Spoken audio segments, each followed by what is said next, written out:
These words are Doc Rivers, and he told Ballmer, the Clippers president, he said, "Don't look at it as you giving up 5 or 6 picks for Paul George. Look at it as you giving up 5 or 6 picks for Paul George and Kawhi. So now, if it was 3-3 a regular trade, 3 for Kawhi, 3 for Paul George, sure, I'll do that." But right now, right, June 25th, right, a couple days after the NBA championship, Yeah. who won that trade? Right. Oh, OKC. It's not even a question. It's not even a question. It's not. That's not even. Yeah, OKC crushed it, and they're still crushing it. They got 2 first-round draft picks coming up in tonight's draft. That's what I was just about to say. They have a lottery pick. So, OKC, if I'm OKC, I draft that lottery pick, that next pick, I just trade it for a future pick. Because now what's about to happen is, I was just looking at their roster. They're about to have a crunch to where they don't have to trade some good players because it's not going to be enough minutes.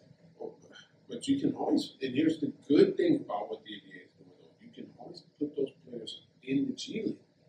Now, they won't make the same amount of money, but at least they'll be a part of the organization with an opportunity to move up and play with the big team. You know what I'm saying? I just see. I think the point there is with OKC is they have a lot of really good options. Oh yeah, it's going to be exciting, and we're going to be reporting on it next week. Because as you know, the draft is about to take place in a few hours. Mm-hmm. So it's going to be a lot of trades. And speaking of trades, Kevin Durant, he's one of the first major, not the first, but the first major trade this year. Kevin Durant in Houston, predictions. I'm not a Houston Rockets fan, so I'm not necessarily tied into it. I'm not emotionally attached to it. You know what I mean? I'm like it for life. You know what I mean? But I don't like the trade. I do not like the trade. I think if you got because listen, you give up Jalen Green, right? You give up one of your best young players. You give up Dylan Brooks. He's a good, solid veteran role player. You give up a first-round draft pick, and you give up 5 second-round draft picks. So essentially, you gave up 8 players. Yeah. So I'll disagree on this one. I like this move by Houston. I'm not a Houston fan, not at all. I'm not a Houston fan, but I do believe when there's a time when you can acquire a great player at a reasonable price, they pretty much, for me, this was pretty much a swap for Jalen Green and Kevin Durant. And even though they gave up a lottery pick, the Houston coach, Udoka, excuse me, he's not trying to develop no players right now. That's not the type of time he on. He got a little bit of Laker mindset in him right now. And I know he feels some type of way about that Boston championship because that was his team. The same team won it the next year. And I know he like, man, I done ruined all them players. So he's playing to win. And they gave up 5 second-rounders. They may not even be in the league in a couple of years. My thing, though, is we put him with Devin Booker. We put him with Bradley Beal. They went 36 and 46 last year. So that failed, right? Before that, where was he at before that? He was in Brooklyn, right? With this boy Kyrie. He was there with Harden for a minute. That project didn't work out really great, right? I watched a little bit of KD this year. He's always going to be able to score basketball because that's what scorers do, right? But scorers don't always translate into great team, great teammates, or to great players who develop the players around them. I'm certainly skeptical for Houston because they were right there on the verge this year, right? They were right there, and then you trade away Jalen Green, one of your absolute best young stars. I don't like the trade. Yeah, and I think my prediction for Houston, I think they're going to be in that same spot next year. I think they're going to be in that same 2 spot. But I do think they're going to do better in the playoffs And I also believe, and this is where it's going to get interesting because we don't know. Free agency is going to start next week, and Kevin Durant he's going to draw in a couple of those veterans for like maybe a mid-level exception, a minimum to try to get a ring because they got some nice youngsters over there. They got some youngsters, and they're not see the league is. Kobe said when he came into the league, it was an older league, right? Mm-hmm. You had older dudes in their 30s, dudes that had been played 8, 9, 10 years already. But the league is younger now. Yep. You know what I'm saying? So I don't know, man. The league is younger now, and those young stars are driving teams. Wembanyama, we just seen Shea and Jalen and Chet, Anthony Edwards and Julius Randle. We see my man in New York, the left handicap. Come on, what's the point guard? Brunson, Jalen Brunson. Like, it's a young league now, right? So in that regard, I disagree with. We need these older vets. I think these teams are winning with young players. Yeah, you gotta have the right amount. You can't have too many vets. But even with the Rockets, they got a good balance. And I think that once they get a couple more vets, because you can't have too many youngsters. And even with OKC, Caruso, he a vet. He got a ring. That's a championship player. But he's not old either. Is he even 30 years old? He's probably just at 30. Right. He's got he has great experience in the league. Right. He was obviously on the Lakers championship team. Mm-hmm. I'm not sure where he went after that, but he's got great experience, man. Oh yeah. So it's gonna be interesting. I think Houston will be number 2 or 3 in the West. And I think they're gonna win a first round series. Now, everything else is gonna be able to play out because we gotta wait to see the draft and the trades. Because the draft is literally tonight. Next week, it may be half the teams. It's gonna look different. I mean, Boston made some moves today.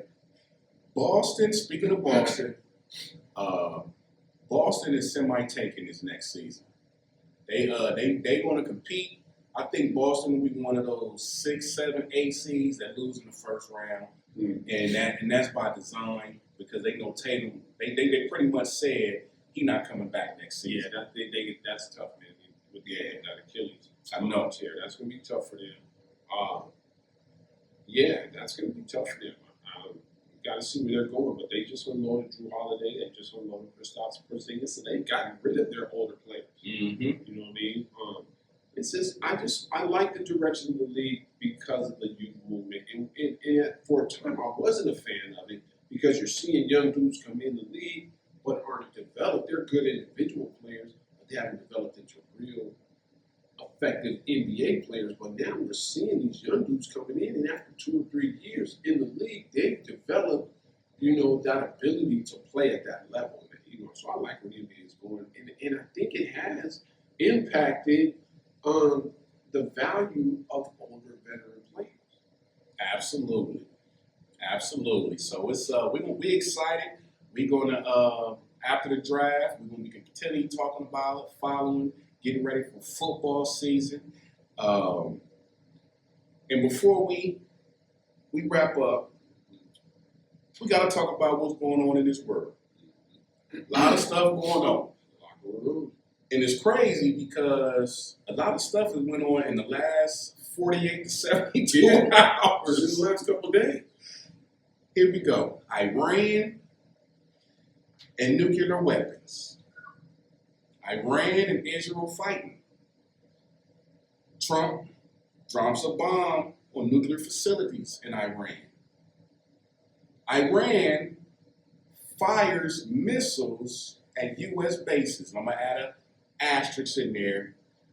They told us we was going to send some missiles, some symbolic missiles to show how tough we are shooting back. So I give them that. So did they really shoot missiles? Okay. Now, they just signed a peace treaty, a ceasefire agreement. Allegedly, They broke it. It was broken. Now it's back on. Now it's back. Mm-hmm. Thoughts and predictions. Do Israel and Iran fight a war?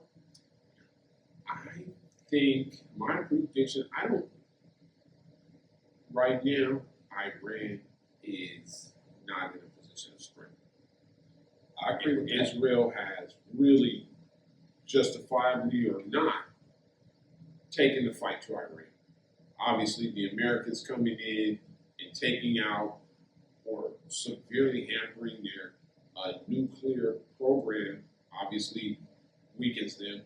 But the nation of Israel has really kind of taken the war to Iran and really decimated their air force, their air missile defense systems, so on and so forth. I don't see Iran really being in a position to fight a war effectively because now all they really have is ground troops. You know what I'm saying? But the thing with Iran is not even Iran. It's who supports Iran. Mm-hmm. It's the people behind those who are supporting Iran.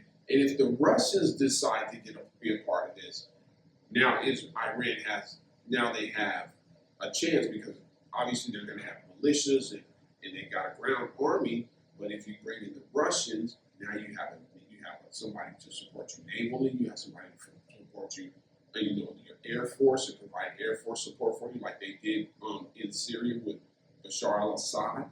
I think Iran is kind of on their back foot a little bit, but it just depends on who's supporting them. And if China decides to become a part of it, then I think they have real support. Yeah, I don't think China or Russia gonna jump in. I think there's so many other issues going on, but I have, in really analyzing this, I'm rocking with the United States military versus any country, whoever it comes down with, if we ever come to that. But I've seen something happen with this between Israel and Iran. Israel launched a bunch of missiles at Iran, and they hit. That wasn't the shocking part. The shocking part is Iran launched back and hit. Honestly, I didn't think Iran could hit Israel, especially that many times. I've heard for a long time Iran's missile system is robust. So it was not surprising. And then when you really look, because they were right on the verge of having nuclear weapons, right? So we know they got ballistic missiles, which can shoot anywhere, which can reach anywhere within that region. They have a ballistic missile system. They were working on intercontinental ballistic missiles. So they were working on an intercontinental ballistic missile system as well as a nuclear missile system. I've kind of known that the Iranians have ability to hit you. But let me tell you what I think happened here. It's not about Israel. I think Iran's confidence got boosted.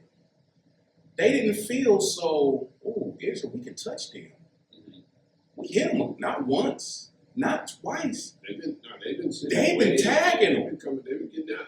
And so what I think happened was Israel came out there and was like, we're going to light them up, and we know America got our back. And America just stayed back.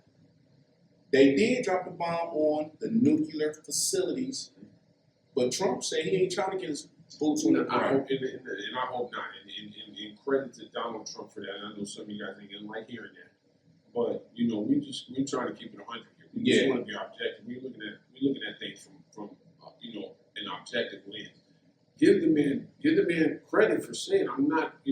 He did what he felt like he had to do, which was take out the nuclear facility.